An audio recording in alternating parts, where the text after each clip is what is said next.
When judging a government, many people focus on good policy and bad policy. I think that this approach is flawed. A government should not be judged solely on what it does, but also on what it does not do. Failing to solve problems is also a major shortcoming. Governments should be blamed for inaction. They have power, they have a responsibility to use it well. We must judge governments for what they fail to do. The good policies that they fail to pass, the problems that they fail to solve, the progress that they fail to make. This is a useful view.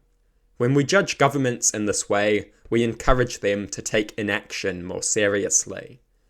We discourage bad behaviour. Currently, many governments embrace inaction.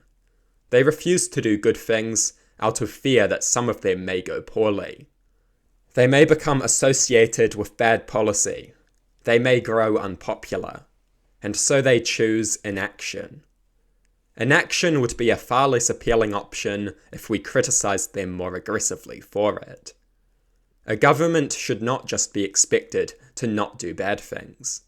A government should be expected to actively do good things.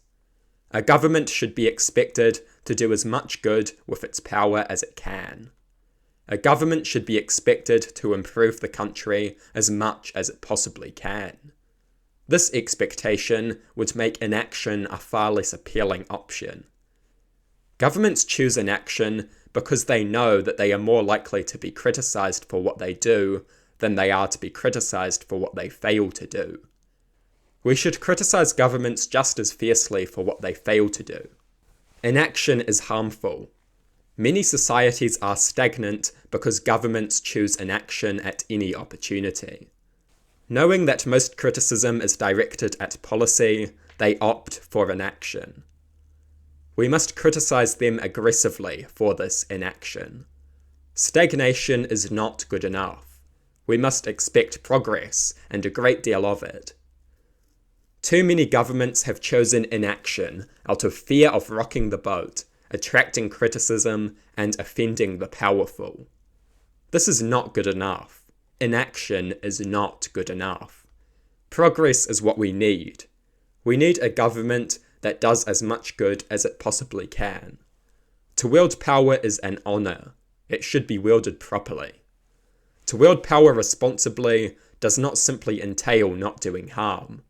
To wield power responsibly means doing as much good with it as possible.